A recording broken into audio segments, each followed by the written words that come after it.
Good afternoon. I'm here at the wonderful Senjokan Dojo in Atlanta, Georgia, and I just wanted to speak on one or two things uh, that I've been thinking about lately. One of them is I've noticed that there is a preponderance of individuals collecting techniques. They worry about how many separate waza that they can uh, obtain to put into their curriculum. I had spoken to a gentleman yesterday, uh, and he had sent me to a site where he had all of his requirements all the way up to fifth dan.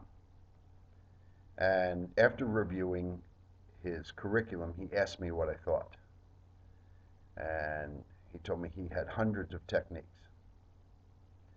Looking at them, I explained to him that he had about 15 techniques. And this was quite shocking to him, and I think a little bit upsetting. But please allow me to explain.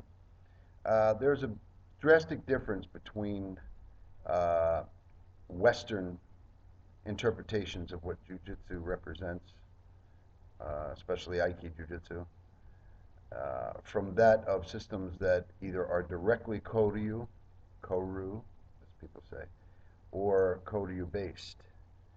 And I would like to explain the difference.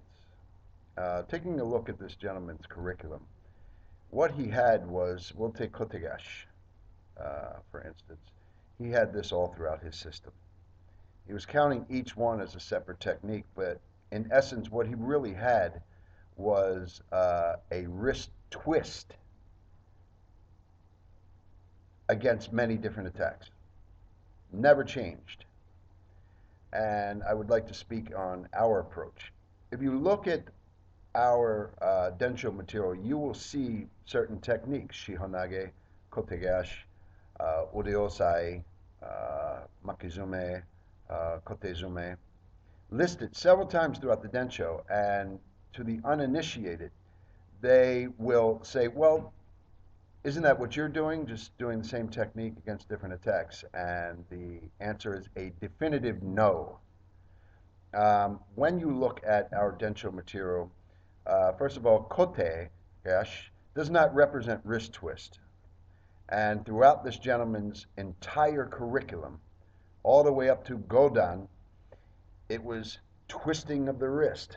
So he'd have someone punch, he'd do whatever block or whatever he was calling it, twist the wrist and take them down.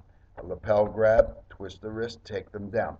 This is not what we are doing. We filter each method through a series of principles, but very importantly, structural work within the body, within our framework. So when you see Kotegash in one section of the densho, it is very different the uh, than the last section or the section coming up.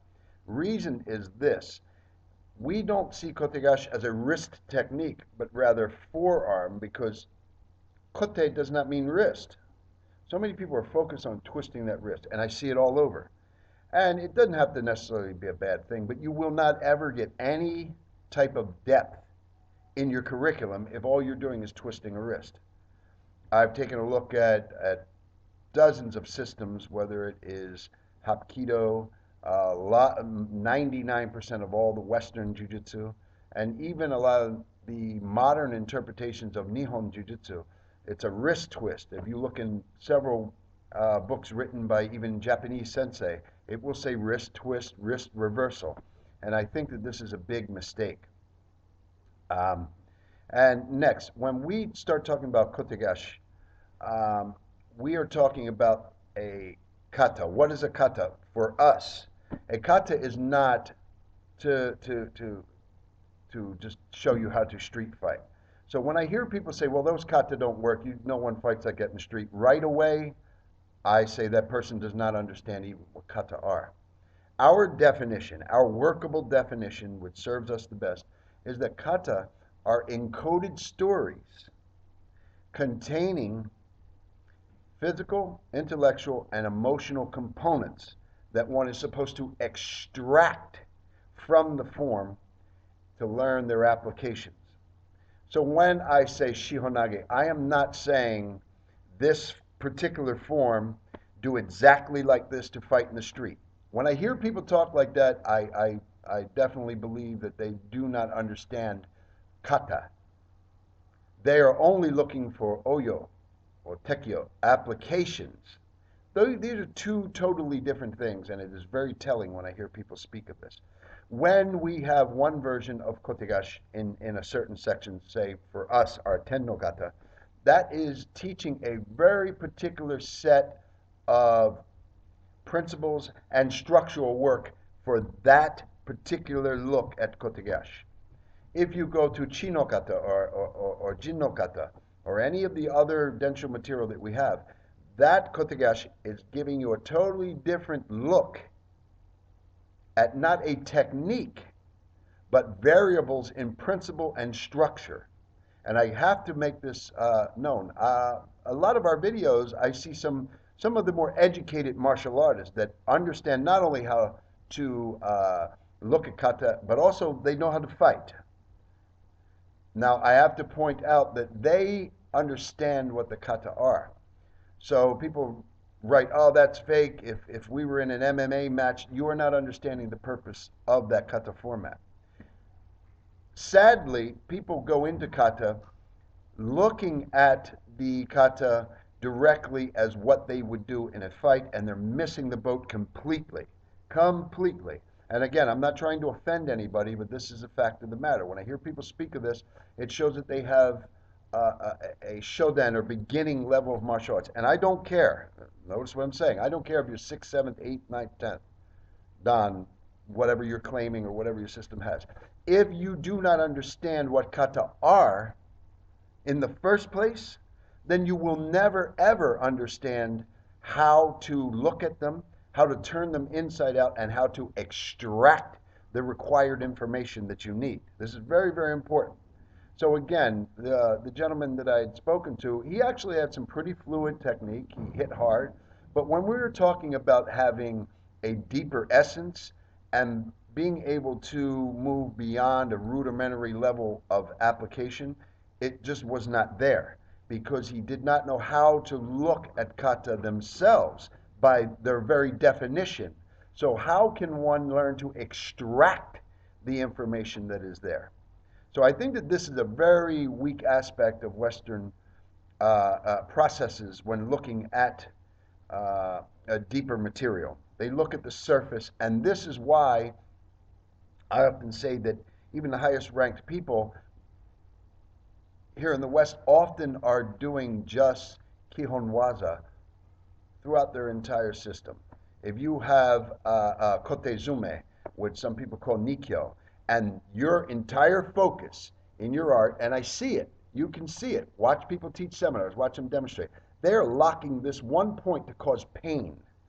That is a very rudimentary look at, a very basic look at the waza. Now, when you take a look at waza versus kata, they're two different things, although they're connected. So we have to move beyond this if we want to look at martial arts in a very deep way.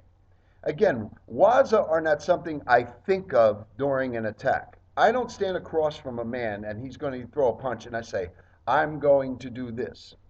According to our definition, and this is only ours, you may do whatever you want, we say that waza manifest themselves or show themselves as a situation unfolds.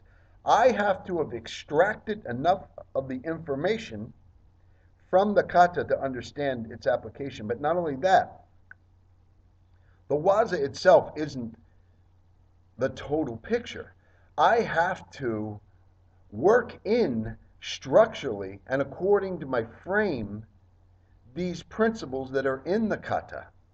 I have to understand the differences between medial and lateral rotation, abduction, all these different things that we need to know what to do with our body. So merely grabbing an arm and swinging it into some motion, and take a look, YouTube, millions of videos, watch people demonstrate. If they are always swinging that arm for kotegash, then that is just a very, very basic understanding of the method, and I don't care what rank that they are. We're not talking about feelings here. We're not talking about popularity. We're not talking about what someone has done for their community. Those are all important discussions, and that is fine. If someone taught 5,000 people in their community and they did a great job doing it and it changed lives, that is wonderful. And I commend them for that. Allah subhanahu wa ta'ala gave us all gifts and talents. Some of us are there to help others, and that is a wonderful, beautiful thing. But that does not mean that the expression of Buddha that they are putting forth has any depth at all to it. There are so many people that found systems, and when you look at it, you often, if you're an educated martial artist and understand what I'm talking about, you wonder why they founded a new system.